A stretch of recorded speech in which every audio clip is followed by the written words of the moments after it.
नंदरूपा रामाय गुरवे नमः। धन्य धन्य सद्गुरु सुखदा महिमा कही न जाए। जो कुछ कहूँ तुम्हारी कृपा मोते कछु न बसा।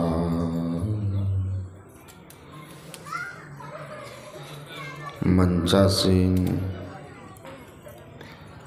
वंदनीय साधु समाज के श्री चरणों में नमन। परम आदरणीय सत्संग प्रेमी महानुभाव, धर्मानुरागिनी माताओं एवं धर्मशीला बहनों,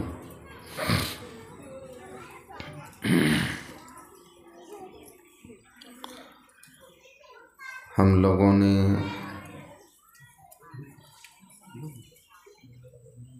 रामचरितमानस से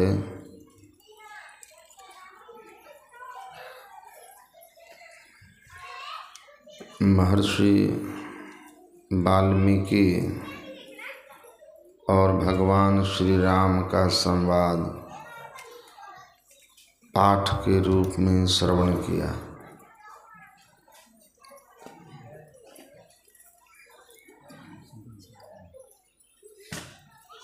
भगवान राम इस धराधाम पर भगत हेतु भगवान प्रभु राम धरेउ तन भूप। किए चरित पावन परम प्राकृत नर अनुरूप। इस धराधाम पर भक्तों के कल्याण के लिए, धर्म की स्थापना के लिए, असुर संहार के लिए अवतरित हुए थे।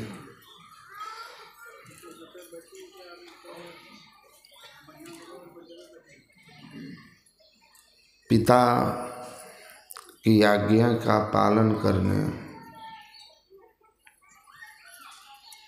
14 वर्ष के लिए वन चले जाते।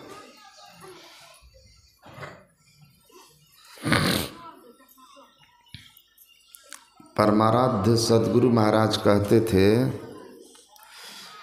कि भगवान राम और भगवान श्री कृष्ण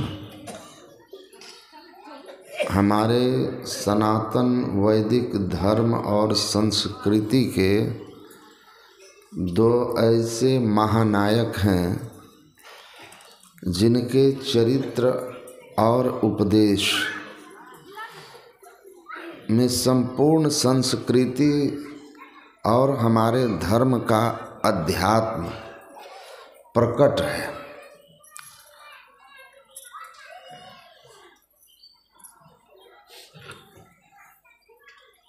भगवान राम बन जाते हैं, महर्षि वाल्मीकि के आश्रम में पहुंचते हैं और वहाँ पहुंचकर ऋषि से आग्रह करते हैं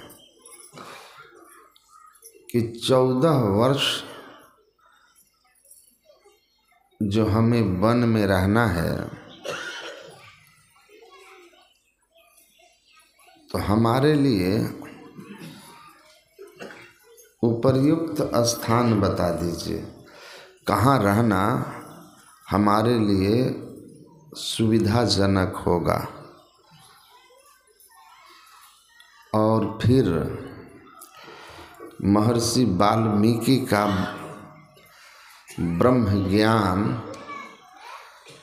इस प्रसंग में प्रकट होता है।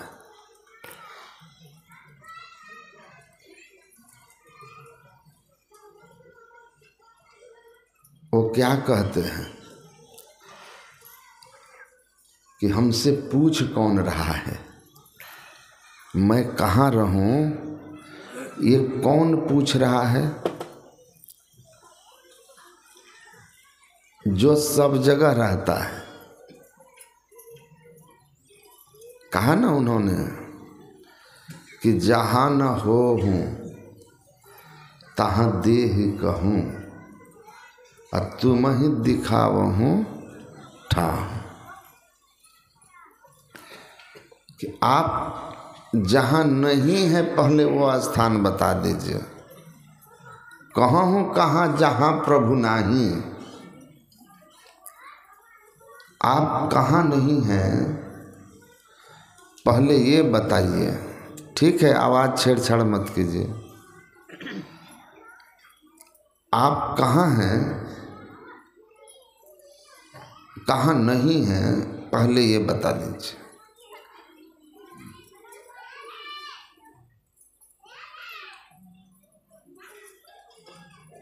हे राम, ये जो आपने नर्तन धारण किया है, नर्तन धरेउ संत सुर काजा, आ कहाँ हूँ करहूँ जिमी प्राकृत राजा। आपने नर शरीर धारण किया है,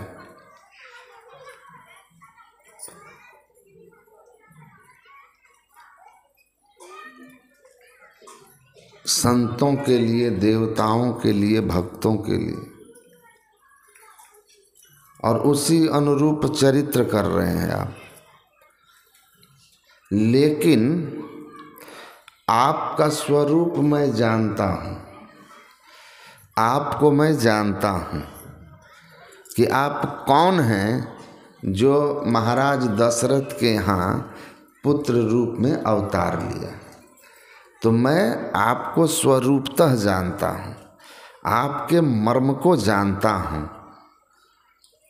राम स्वरूप तुम्हार, बचन अगोचर बुद्धि पर, अविगत अकथ अपार, नेति नेति नित निगम कहा महर्षि वाल्मीकि ने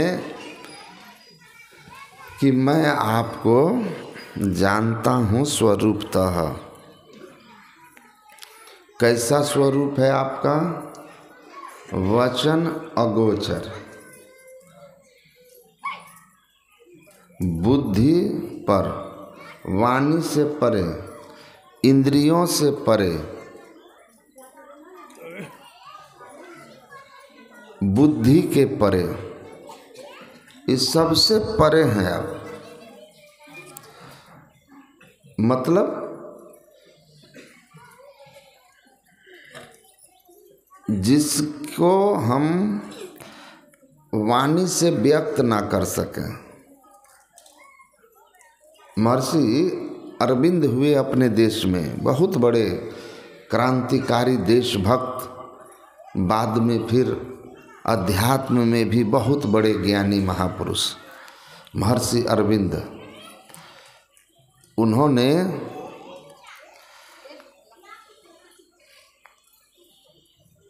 कहने की कृपा की है कि मुझसे उसके बारे में बार बार पूछा जाता है, मुझसे बार बार उसके बारे में कहने के लिए आग्रह किया जाता है,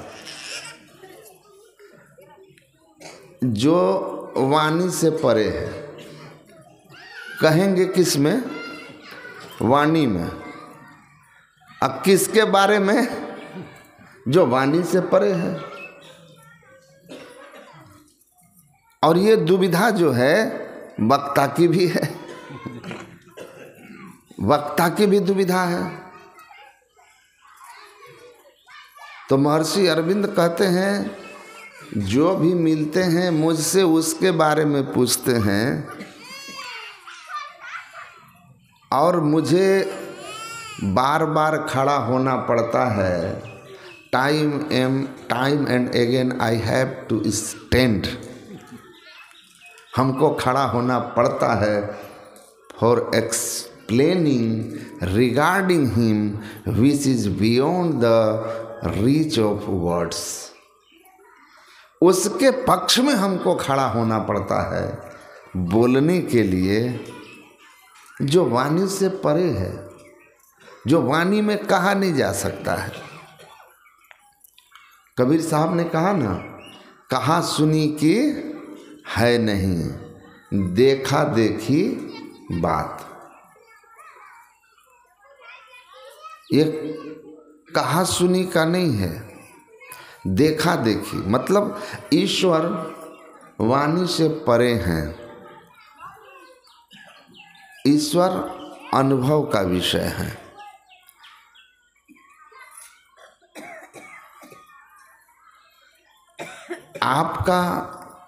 आपकी भूख, आपकी प्यास, आपकी अनुभूति है। आप हमसे पानी मांगे और हम कहें कि प्यास लगी है, प्रमाण दीजिए, तो दे देंगे? नहीं दे सकेंगे, संभव ही नहीं है।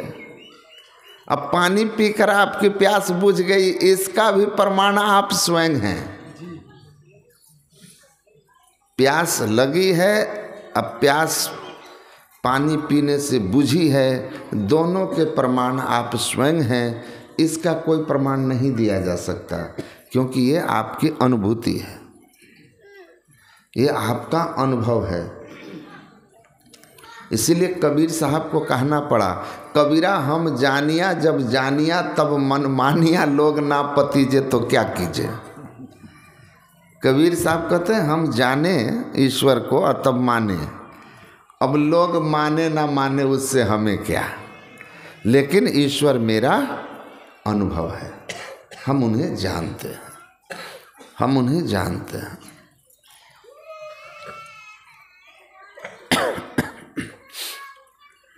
तो वाणी से परे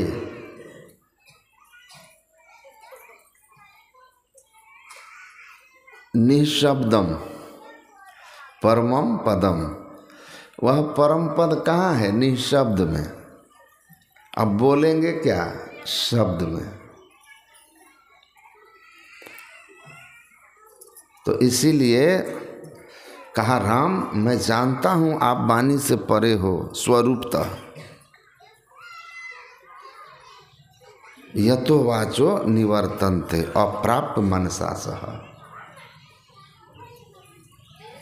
एक सेठ जी को ट्रेन में एक बच्चा पानी बेच रहा था, 15-16 साल का। तो सेठ जी ने पूछा पानी कैसे दे रहे हो? तो कहा कि 50 पैसा गिलास, 50 पैसे का एक गिलास।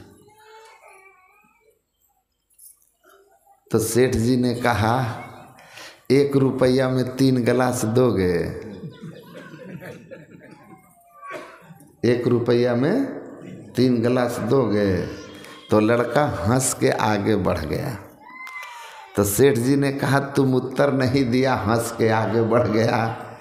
लड़के ने कहा आपको प्यास नहीं लगी है, आप टाइम पास कर रहे हैं, टाइम पास कर रहे हैं।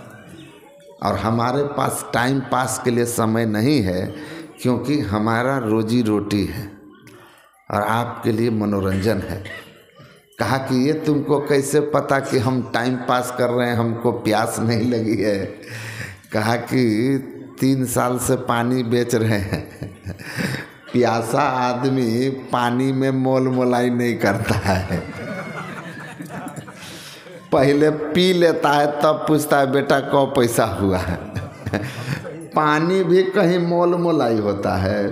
प्यास लगने पर पानी का मोल मोलाई होगा? वो तो जीवन का सवाल है ना। जब जीवन और मृत्यु का सवाल है, प्यास जल, उसमें 8 आने का मोल मोलाई, मैं समझ गया टाइम पास कर रहे हैं आप।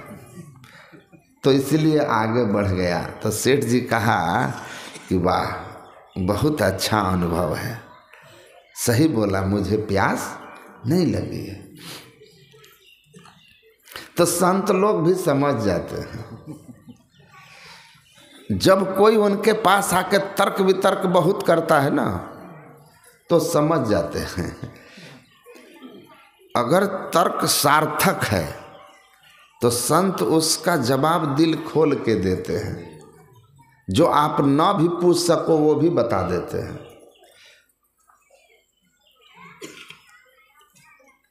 श्रोता सुमति सुशील सुचि, कथा रसिक हरिदास, उमा पाई अति गोप्यमपि, सज्जन करहि प्रकाश। भगवान शिव ने कहा था, अगर सच्चा श्रोता मिल जाए, सच्चा ईश्वर की खोजी मिल जाए, सच्चा जिज्ञासु भक्त मिल जाए, तो संत जो होते हैं वो बिना पूछे, जो सवाल न भी पूछा और लगा संत को, महापुरुष को, कि ये इसके जानने के लिए जरूरी है, यह जानना इसके लिए जरूरी है, तो बिना पूछे भी बताएंगे।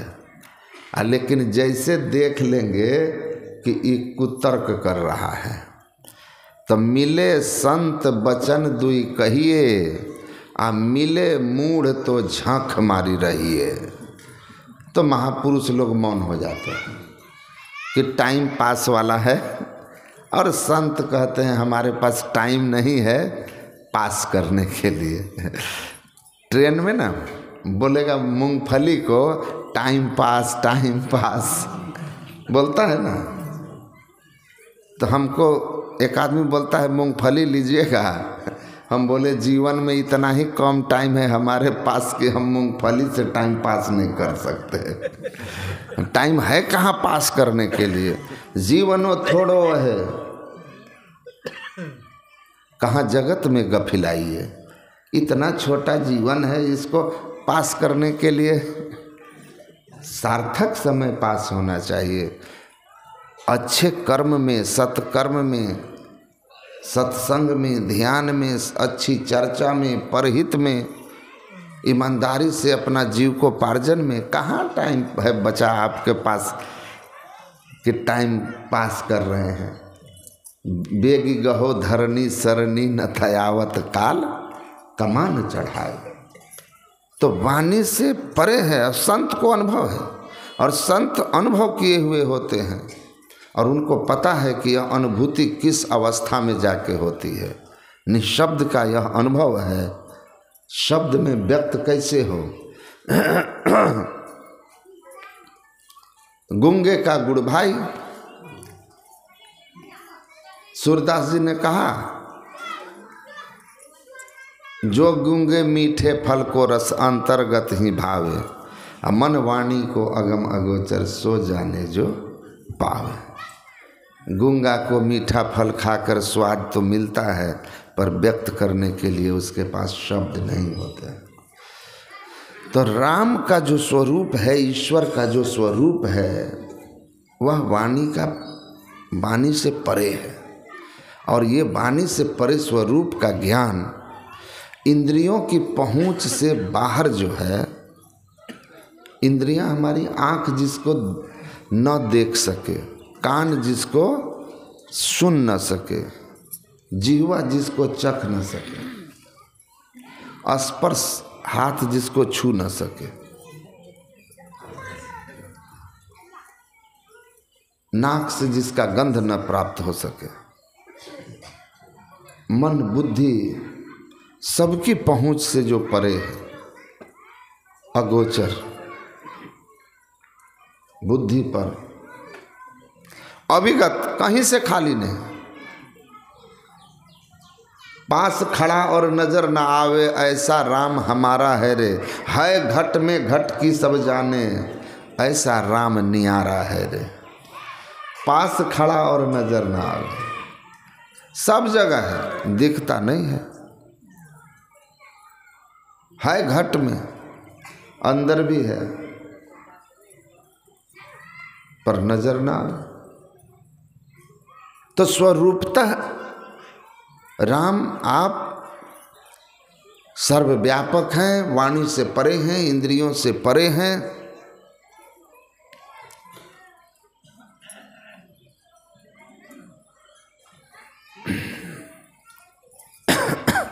और भगत के कल्याण के लिए, धर्म की स्थापना के लिए, संतों के लिए, देवताओं के लिए आपने इस धराधाम पर अवतार लिया। पर स्वरूप आपका ऐसा है, और जो आपका स्वरूप है, देखिए आगे की कितनी बात गंभीर बोला है उन्होंने। कहा हे राम, आप जो स्वरूपतः हैं अनादि अनंत, इस स्वरूप को विधि हरि शंभु नचाव निहारे, अत्यव न जानहि मर्म तुम्हारे। आपके ऐसे सर्वव्यापक वाणी से परे, इंद्रियों से परे, मन बुद्धि से परे अनंत स्वरूप को ब्रह्मा विष्णु महेश भी नहीं जानते हैं।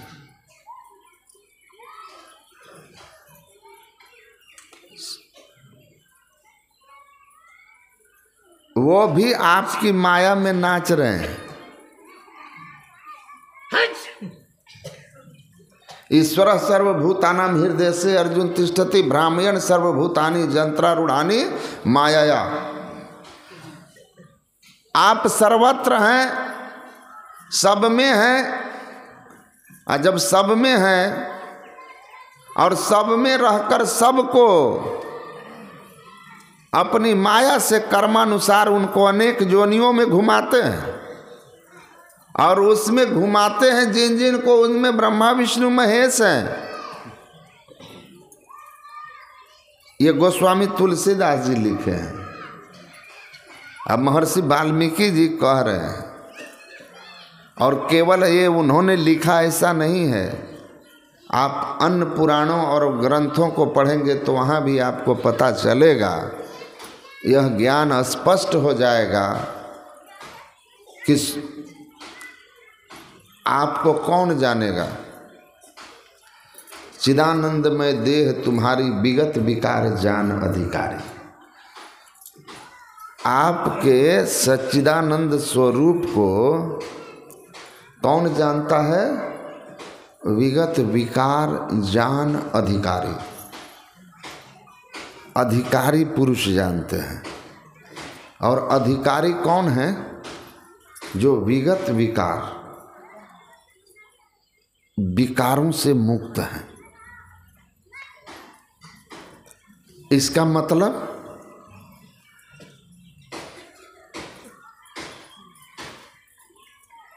मतलब क्या हुआ कि ब्रह्मा विष्णु महेश भी अधिकारी नहीं है। क्यों अधिकारी नहीं है? विगत विकार नहीं है। अपने ही धर्म ग्रंथ में लिखा है ना, किसी दूसरे के ग्रंथ में नहीं लिखा। भागवत महापुराण पढ़ लीजिए, अन्य पुराणों को पढ़ लीजिए, वेद की कथा में भी, वेद में भी भगवान ब्रह्मा के बारे में आया है। और गुरु महाराज कहते थे ऐसी ऐसी कथाएं आई है ना कि हम उनको मंच से नहीं कह सकते। एक ही लाइन में आत्म पुराण ने कहा, कामेन बीजितो ब्रह्मा, कामेन बीजितो हरिः, कामेन बीजितो रुद्रः, शक्रः काम निर्जितः। मतलब ये जो विकार है ना, ये इन सब को भी जीते हुए हैं। ये सब उनसे भी पराजित हुए हैं। और इसलिए अधिकारी बनना, तो इतना आप समझिए कि हम लोग जो मनुष्य हैं, या जो भी इस स्थूल जगत में जीव देख रहे हैं, तो हम जो मनुष्य हैं, हम लोग, हम में और देवताओं में क्या अंतर है? बाबा देवी साहब ने क्या कहा कि सातों स्वर्ग कहाँ अवस्थित है? पढ़े हैं बालकादि उत्तरकांत। बाबा देवी साहब ने कहा कि सारे स्वर्ग सहस्र कमल दल में है, और सहस कमल दल कहाँ है? सूक्ष्म मंडल है। सातों स्वर्ग, वैकुंठ से लेकर गोलोक, ब्रह्मलोक, इंद्रलोक, प्रजापति का लोक, पितरलोक, गंधर्व लोक, ये सब सूक्ष्म लोक में है। तो हम लोग जो है ना मनुष्य, हमारे ऊपर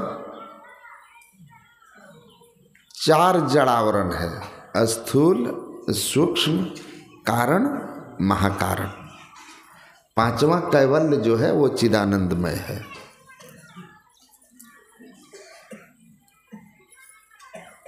चार जड़ावरण है। और देवता के ऊपर एक स्थूल का जड़ावरण नहीं है, 3 जड़ावरण है, सूक्ष्म, कारण, महाकारण। तब चिदानंदमय देह तुम्हारी, और तब उसके आगे राम स्वरूप तुम्हार वचन अगोचर बुद्धि पर। गुरु महाराज जी ने समझाया कि जड़ का एक आवरण भी जिसके ऊपर है वह विगत विकार जान अधिकारी नहीं है। एक भी जड़ावरण है तो आप कैवल्य दशा में नहीं हैं, आपको आत्मदृष्टि नहीं होगी, आप महर्षि वाल्मीकि की अवस्था में नहीं होंगे जो राम को स्वरूपता पहचानते, आप नहीं जानेंगे। अब वहां 3 जड़ावरण है उन पर, तो कैसे पहचानेंगे? तो गुरु महाराज जी ने कहा इन चारों जड़ावरण को आप विकार समझो। चेतन आत्मा के ऊपर ये 4 जड़ावरण विकार हैं, मैल हैं। घर माहे घर निर्मल राखे, पंचो धोए काया कपड़ा।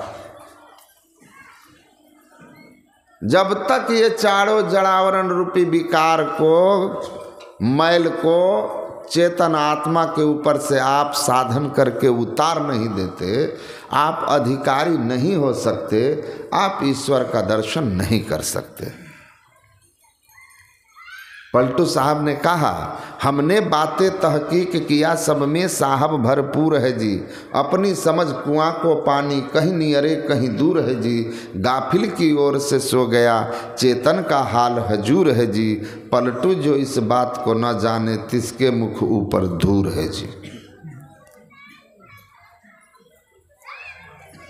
पलटू साहब कहते हैं हमने बातें तहकीक किया, सब में साहब भरपूर है जी। कहते हमने खोज किया है, पढ़ा केवल नहीं है, खोजा है।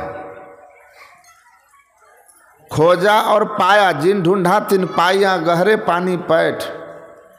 उतरा हूँ मैं गहराई में, साधना की गहराई में उतरा हूँ।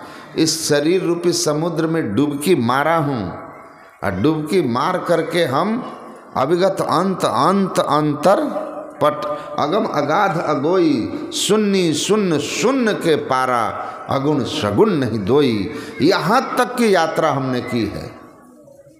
अंधकार का शून्य प्रकाश और शब्द तीनों को पार किया है। अब पार करके उसको जान लिया, ढूंढ लिया, पहचान लिया, आत्मदृष्टि प्राप्त करके। और तब मैं कह रहा हूं कि सब घट मेरे साइया, सुनी सेज न कोय। कबीर साहब सब में साहब भरपूर है जी।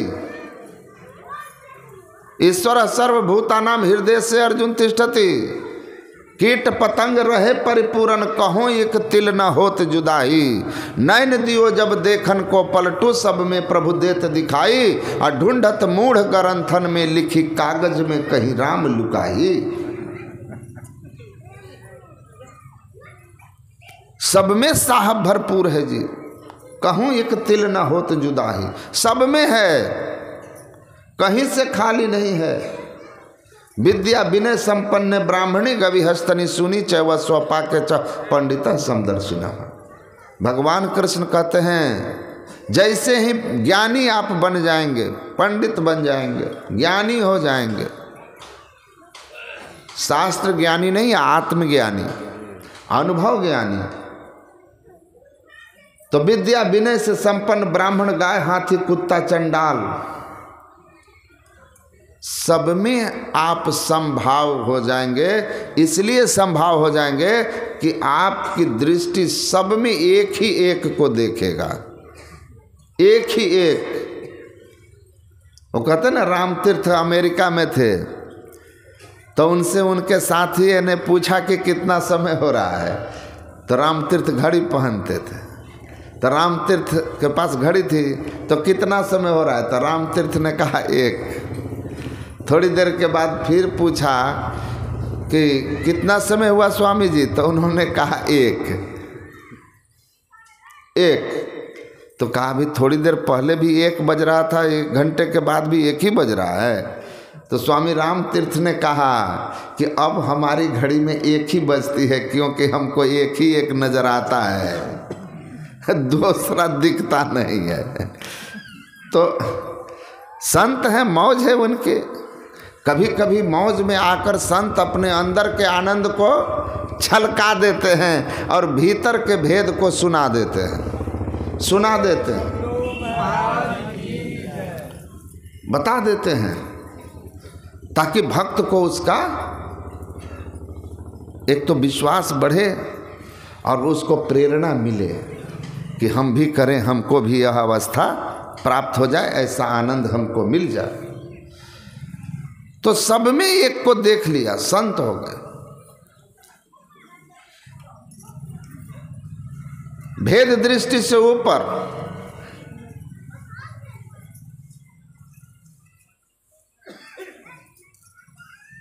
सब में साहब भरपूर है जी, कहीं से खाली नहीं। किसके लिए सब में साहब भरपूर है जी? तो कहा गाफिल की ओर से गया चेतन का हाल हजूर है जी। जो चैतन्य अवस्था में है, कैवल अवस्था में है, कह दरिया जिन केवल जाना, आ सोई नर साहब पहचाना। जो कैवल अवस्था में गया वही आत्मदृष्टि युक्त विगत विकार जान अधिकारी हो गया और ईश्वर के वास्तविक स्वरूप को पहचाना। महर्षि वाल्मीकि इसी अवस्था में है।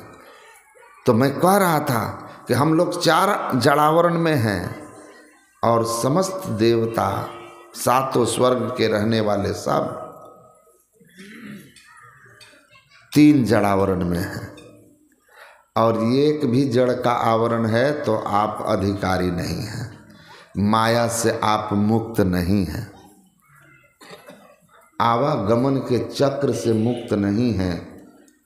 इसीलिए कहा कि जग पेखन तुम देख निहारे, विधि हरि शंभु न चाव निहारे। तेऊ न जान ही मर्म तुम्हारे, और तुम ही को जान निहारे। असो जान ही जही देहु जनाई, जानत तुम ही हो जाए।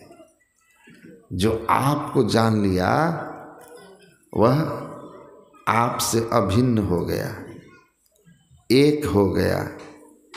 हम प्रभु प्रभु हम एक ही होई। जल तरंग जीव जल ही समाइया, अत्यों ज्योति संग ज्योति मिलाइया। नदी समुद्र में मिल गई तो फिर समुद्र हो गई, वैसे जीव पीव में मिल गया तो पीव हो गया।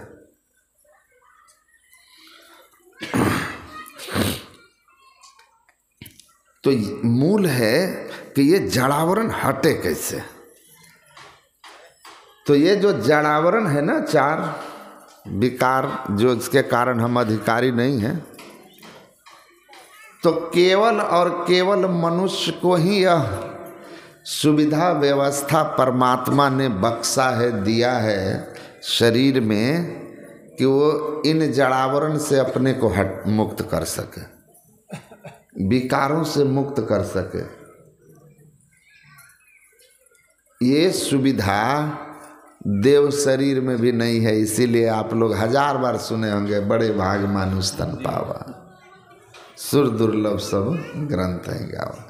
तो चारों जड़ावरण को हटाना, जो हटा लिया विगत विकार जान अधिकारी, ये हटेगा कैसे? मूल बात तो यही है,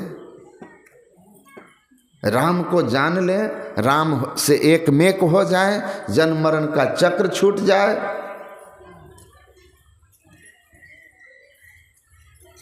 पर ये होगा कैसे? जड़ावरण से छूटेंगे कैसे? तो कहा कि 14 स्थान बताते हैं रहने का। कहा आप सब जगह हैं लेकिन पूछ रहे हैं तो बताता हूँ, बता रहा हूँ। पूरा भेद उनका खोल देता है। महर्षि वाल्मीकि भगवान राम का पूरा भेद खोल देते हैं और उसके बाद कहते हैं पूछे हैं तो बताता हूँ। लेकिन कैसा बताते हैं समझ पाइएगा। मैं ऋषिकेश आश्रम में रहता था, एक बड़े रामायणाचार्य कथा करने आए थे कैलाश आश्रम में। तो उनकी कथा सुनने के लिए भक्त लोग जाते थे। तो एक भक्त उसमें से, वो रामायणाचार्य तो नहीं आए, बड़ी नाम है, प्रसिद्धि है, आज भी बहुत उनकी कथा राम कथा चलती है। उनकी कथा में वो आए थे, हरियाणा के थे वो। तो आ गए उस आश्रम में, अपने गुरु महाराज के आश्रम में, और आकर ऐसे ही देखने लगे। तो मैं था तो पूछा बाथरूम है? हम बताए कि हाँ, उधर से लौट के आया। तो मैंने पूछा कहाँ से आए हैं आप? तो फिर उन्होंने अपना बताया कि मैं वहाँ से आया हूँ और कैलाश आश्रम में उनकी कथा जो चल रही है वही सुनने आया हूँ। तो मैंने कहा कि पहली बार उनकी कथा में आए हैं कि और कहीं? तो नहीं, मैं तो उनसे 10 साल से जुड़ा हुआ हूँ, मेडिकल ऑफिसर था, रिटायर होने के बाद मैं उनसे जुड़ गया, उनसे नाम दान भी लिया हूँ, मंत्र भी लिया हूँ, जपता हूँ, और जहाँ जहाँ उनकी कथा होती है मैं वहाँ वहाँ जाता हूँ। वो बोलते हैं हम लोगों को कि अभी तुम लोग खूब कथा सुनो। तो मैंने कहा कि अब आप 10 साल रिटायर्ड हुए हो गया, तो आपकी उम्र तो ऐसे ही 70-72 साल हो गया, तो अब बैठ करके भजन कीजिए ना। वो शंकराचार्य जी गुजर रहे थे, देखा एक वृद्ध बैठे हुए हैं, अब बैठ करके वो संस्कृत व्याकरण रट रहे हैं। तो शंकराचार्य जी ने देखा, कहा रे क्या कर रहे हो भैया? अब 80 साल की उम्र में पैर में कब्र में पांव लटके हैं, संत की दृष्टि वैसी पैनी। उन्होंने देखा इसकी तो कहानी खत्म है, अब तो ये जाने वाला है और रट रहा है व्याकरण। तो उन्होंने कहा कि भज गोविंदम भज गोविंदम भज गोविंदम मूढ़ मते नहीं रक्षति दुखरे करने। ये जो तुम सूत्र रट रहे हो ना, ये सूत्र तुम्हारी रक्षा नहीं करेगा। कौन रक्षा करेगा? भज गोविंदम। परमात्मा का भजन करो बैठ के, अब उनका सुमिरन करो, वो तुमको भवसागर में काम आएगा। Whosoever shall call upon the name of Lord shall be saved। Isa Masih कहते थे जो भगवान का नाम लेगा ना वही बचेगा, बाकी डूबेंगे। सुमिर सुमर सुमर सुख पावो, कली कलेश तनमा ही मिटावो। गुरु नानक कहते हैं जा मार्ग के गने जाए न कोशा, तहाँ हरि का नाम सगा संगीतोषा।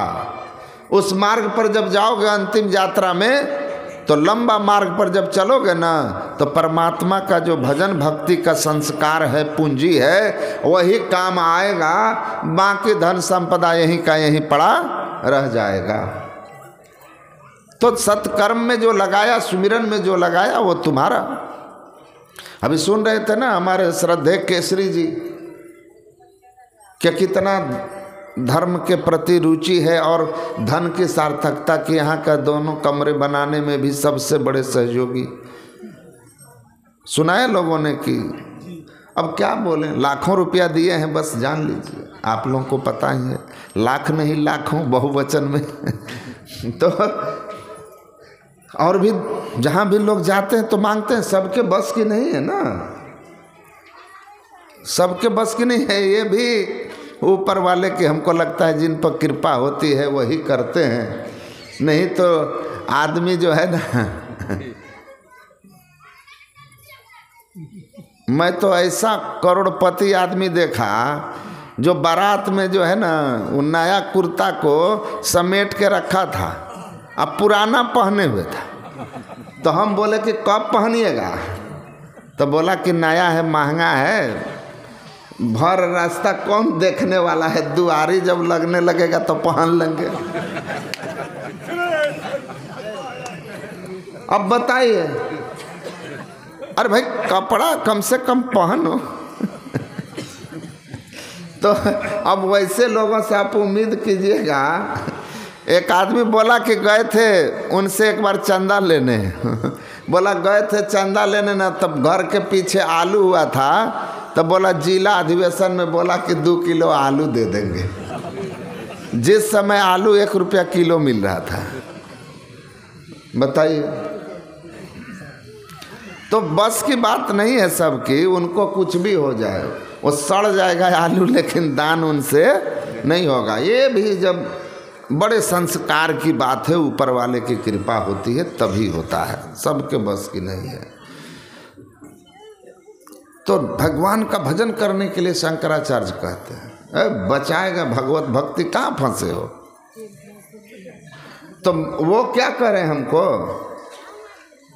हम बोले बैठकर कहीं अब घर में बैठ कर के भजन ध्यान कीजिए, कितना कथा सुनते फिरिएगा, जहाँ जहाँ जाएंगे घूमिएगा, दिन भर कथा सुनिएगा। तो सत्संग सुनना अच्छी बात है, लेकिन ये कौन सी भक्ति में है, दूसरी रतिमम कथा प्रसंगा, ये दूसरी भक्ति है। अब मंत्र जाप मम दृढ़ विश्वासा पंचम भजन सो वेद प्रकाशा छठदमशील विरति बहुक्रमा निरत निरंतर सज्जन धर्मा। भाई आगे भी भक्ति है, तो इसी में लटक के रह जाइएगा क्या कि आगे जाइएगा, इसकी भी बड़ी महिमा है, लेकिन आगे नहीं जाएंगे। प्राइमरी स्कूल की शिक्षा की भी बहुत महिमा है, तो क्या कॉलेज की शिक्षा में नहीं जाएंगे हम। तो मैंने कहा कि उठिए, तो क्या बोलते हैं कि गुरुजी बोलते हैं पहले कथा सुनते सुनते जब तुम थक जाओगे, उकता जाओगे, और तब तुम्हारा मन भगवान के नाम में लगेगा।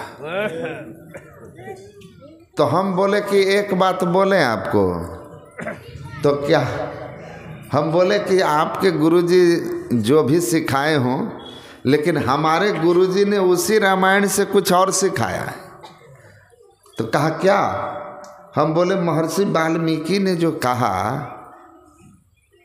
राम भगवान के पूछने पर कि कहाँ रहूं, तो पहला राम के निवास का स्थान उन्होंने क्या कहा था, कथा सुनते सुनते थक जाए उकता जाए, जिनके श्रवण समुद्र समाना, कथा तुम्हारी सुभग सरिनाना, भर ही निरंतर हो ही न पूरे, तिनके ही तुमका गृह रूरे। तो मैंने थोड़ा सा ट्विस्ट कर दिया उसको, क्योंकि मुझे पता था ये तो ऊपर के अर्थ में ही फंस गया, तो हम क्यों नीचे डुबाएं इसको, गहराई में क्यों ले जाएं, वो तो ऊपर ही फंस गया बेचारा। तो मैंने कहा यहाँ तो कह रहे हैं महर्षि वाल्मीकि कि हे राम, आप उनके हृदय में निवास कीजिए जिनके लिए आप, जिसका कान समुद्र के समान हो और आपकी कथा नदियों की भांति रात दिन कथा रूपी नदी का जल उसके श्रवण द्वार में घुसता रहे, और फिर भी वह कभी उकताए नहीं। उनके हृदय में आप वास कीजिए। और आप कह रहे हैं कि गुरुजी कहें कथा सुनते सुनते उकता जाओ, तब भगवान का नाम ले पाओगे, तब तो भगवान राम भाग जाएंगे ना इस हिसाब से, तो क्योंकि बसेंगे नहीं, वो तो रहेंगे उनके हृदय में। तब वो हमको क्या कहते हैं कि अच्छा कहाँ लिखा है जरा दिखाइए। तो हम बोले महर्षि वाल्मीकि भगवान राम संवाद है ना, तो उनको मैं ले आकर के सार सटीक का केवल ऊपर से दिखाया। मैंने कहा कि गुरुजी को ये लाइन आप दिखाइएगा, कहा हमको लिख के दे दीजिए। तो मैंने लाइन बाय लाइन लिख करके कहाँ का प्रसंग है और लिख करके दिया, कहा ये आप पूछ लीजिएगा। वो पूछे पर आए नहीं मेरे पास, उत्तर नहीं मिला। मैं ही दूसरे दिन गया ढूंढ के, तीसरे दिन कथा में, तो मैं उनको देख रहा था कि परमानेंट भक्त है, वीआईपी है, आगे ही होगा। तो आगे देखते देखते उसको ढूंढ लिया, मैं ढूंढ लिया और जाके पास बैठ के पूछा मैं, और महाराज वो मैंने लिख के दिया था उसका उत्तर मिला? तो हमको क्या बोलते हैं, गुरुजी पूछ रहे थे कि ये आपके दिमाग में आया कहाँ से?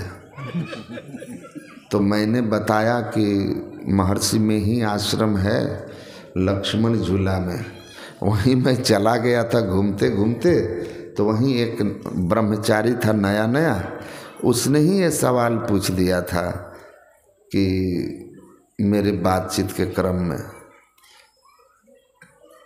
तो हम बोले क्या बोले गुरुजी?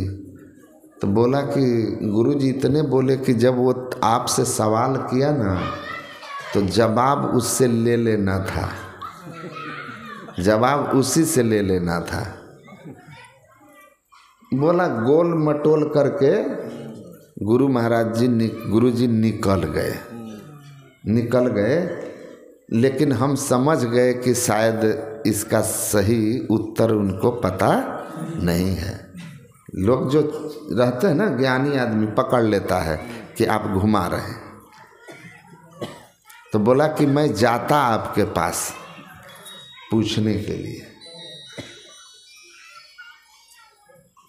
तो जो आप समझते हैं ना, गुरु महाराज क्या कहते हैं, बाहर कोई कथा कैसी भी कान हो लगातार सुन ही नहीं सकता, निरंतर बिना अंतर के, निअंतर, बिना अंतर के सुनते जाओ तो खाओगे पियोगे नहीं, सोओगे नहीं।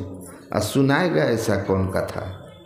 सुनाने वाला भी है कोई जो आपको लगातार 24 घंटा 365 दिन कथा सुनाते रहे, सोए जागे नहीं? तो ये जो है ना, ये वो उच्च अवस्था है संतमत की और वेद उपनिषदों की। वो अंतिम साधना है जब साधक इस अवस्था को प्राप्त कर लेता है कि सोवत जागत कबहू न छूटे ऐसी ताड़ी लागी। क्या कहते हैं उसको, झिन झिन जंतर निस दिन बाजे जब जालिम पचिहारा। तो ये अवस्था जब आ जाती है ना, निरंतर बिना अंतर के भजन तेल की धार साधना निर्मल सादी, धुन आने जो गगन की सो मेरा गुरुदेव सेवा करी हो मैं वाकी। निस्दिन दशा आरूढ़ लगे न भूख प्यासा, ज्ञान भूमि के बीच चलत है उल्टी श्वासा। तुरिया से अतीत शोध फिर सहज समाधि, अब भजन तेल की धार साधना निर्मल सादी। पलटू ऐसा जो कोई भी ऐसे संत हों, ऐसे गुरु हों जो ऐसा भेद बता दे, भजन तेल की धार देखते हैं लगातार गिरता है, बिना किसी रुकावट के, बिना किसी अंतर के, निरंतर। उसी तरह धुन आने जो गगन की, ये गगन की आवाज़ सुनता है कोई गुरु ज्ञानी, गगन में आवाज़ होता झीनी। पहले होता बिंदु नाद से, पहले होता नाद बिंदु से फिर जमाया पानी, आज सब घट पूरन पूर रहा है अलख पुरुष निर्वाणी। सुनता है कोई गुरु ज्ञानी, गगन में आवाज़ होती झीनी। ये झीना आवाज़ अंतराकाश में परमात्मा से उत्थित अंत आदिनाद है। सार शब्द कहते हैं ओम सतनाम, जो सुबह सुबह आप कहते हैं ध्वनि प्रथम स्फुटित पराधारा जिनसे कहिए स्फोट है। उस आदि नाद को जो परख लेता है वही चारों जड़ावरण से मुक्त हुआ, वही अधिकारी हुआ, वही आत्मज्ञानी हुआ, वही ब्रह्म को जाना, और वही संत होते हैं। और वह संत की महिमा ऐसी है कि विश्व उपकार हित व्यग्रचित सर्वदा त्यक्त मदमनु कृत पुण्य राशि यत्र तिष्ठन्ति तत्रैव अज सर्वहरि सहित गच्छन्ति क्षीराब्दिवासी। वो इतने दिव्य इतने महान हो जाते हैं कि परमात्मा को जान के परमात्मा हो जाते हैं। और ऐसे सगुण साकार ऐसे संत जब शरीर में रहते हैं, सगुण साकार परमात्मा बंदों गुरुपद कंज कृपा सिंधु नर रूप हरि, नर रूप में हरि इस धराधाम पर जब रहते हैं, तो ऐसे संत के दर्शन करने के लिए ब्रह्मा विष्णु महेश अपनी अर्धांगिनी के साथ आते हैं। क्योंकि ऐसे संत की शक्ति जो है कितनी अधिक होगी। गुरु महाराज जी के प्रवचन में है, नीचे से देखो तो दैवी शक्ति पहला कदम है। पहला कदम अंधकार से आप ऊपर उठ गए, एक बिंदुता की प्राप्ति हो गई, जो आगे कहते हैं निदर है सरित सिंधु सर भारी रूप बिंदु जल हो ही सुखारी। जो अपने अंदर के अंतराकाश में मंत्र जाप और इष्ट रूप के ध्यान के बाद दृष्टि योग की साधना करके एक बिंदुता को प्राप्त करके दिव्य दृष्टि प्राप्त कर लेता है, पिंड से ब्रह्मांड में अंधकार से प्रकाश में चला जाता है, तो उसके अंदर समस्त दैवी गुण आ जाता है। क्योंकि देवता सूक्ष्म शरीर में रहते हैं और आप भी सूक्ष्म शरीर में हैं। समस्त दैवी गुण आप में आ गया। जितनी शक्ति देवता में उतनी शक्ति आप में। गुरु महाराज कहते हैं नीचे से देखो तो बड़ी ऊंची बात लगती है ये, पर है ये पहला कदम। और ऊपर से देखो निशब्दम से जहाँ संत की गति होती है, तो वहाँ से ये बहुत छोटी बात है। दैवी शक्ति बहुत छोटी बात है, देवता की तरह ताकतवर होना बहुत छोटी बात है। क्योंकि पहले कदम में आप प्राइमरी पास करके हाई स्कूल में गए हैं और यूनिवर्सिटी के छात्र जब देखे तो उसको तो लगेगा कि भाई 8वां क्लास तो बहुत छोटा क्लास है। कहा उसी तरह से समझो, संत की अवस्था इतनी ऊंची होती है। तभी कहा कि ब्रह्मा विष्णु महेश अपने अर्धांगिनियों के साथ ऐसे संतों के दर्शन करके अपना सौभाग्य संवारने जाते हैं। महर्षि वैशंपायन जी महाराज और जन्मेजय का संवाद है महाभारत में 6ठम खंड में, जहाँ महर्षि वैशंपायन जी को जन्मेजय ने कहा कि मनुष्य में इतनी शक्ति कहाँ से आ गई थी। उतंक ऋषि के प्रसंग में है कि भगवान कृष्ण को चुनौती दे दिया, तो वहाँ उसने कहा था तुम नहीं जानते हो देव मनुष्य की शक्ति। देवा नाम मपि देवत्वम युक्तो कार्यते वशी। कहा हे जन्मेजय, मनुष्य इतना सामर्थ्यवान है कि संत सदगुरु मिल जाए, उनकी सदयुक्ति मिल जाए तो सतगुरु पशु मानुष करे, मानुष थे सिद्ध सोए, दादू सिद्ध से देवता देव निरंजन होए, सो जान ही जही देहु जनाई जानत तुम ही हो जाई। मनुष्य ईश्वर को जान के ईश्वर हो सकता है, और जिन देवताओं को वह अभी पूज रहा होता है, हे जन्मेजय गुरु की कृपा हो जाए तो वह देवताओं के लिए पूज्य हो जाता है। क्योंकि ब्रह्म को जान करके ब्रह्मविद ब्रह्म भवती, श्री सद्गुरु महाराज ब्रह्म को जानकर वो ब्रह्म हो जाता है। तो उसके सामने देवी देवता क्यों न नतमस्तक हो जाए। ये सामर्थ्य है, ऐसा ज्ञान है संत मत का, ऐसा ज्ञान है सनातन धर्म के वेद का उपनिषद का। और ये ज्ञान लोगों से दूर था, लेकिन गुरु महाराज की कृपा है कि सरल सरल जग में प्रचारी, सरल सरल जग में प्रचारी, गांव देहात सब में जाकर समझा दिया। और डंके की चोट पर कहा कि लोग मुझसे कहते हैं जो ब्रह्म ज्ञान आप लोगों को देते हैं, क्या सबके सब इसके अधिकारी हैं? तो गुरु महाराज ने कहा माँ के गर्भ से कोई अधिकारी बन के नहीं आता है, सीखते सीखते सीखता है। प्रयत्न करते करते बच्चा पढ़ते पढ़ते विद्वान बन जाता है। उसी तरह पढ़ा लिखा हो या अनपढ़ हो, विप्र भंगी अपढ़ पढ़ुआ, ब्राह्मण हो चाहे भंगी हो, चाहे पढ़ा लिखा हो चाहे अनपढ़ हो, नियमित सत्संग करते करते उसको यह ज्ञान हो जाता है, विवेक हो जाता है। साधना करते करते वह मसी कागज छुओ नहीं, कलम गहो नहीं हाथ, और संत कबीर हो जाता है। बोलिए श्री सद्गुरु महाराज की जय। 5 बज गया, और कल सुनिए।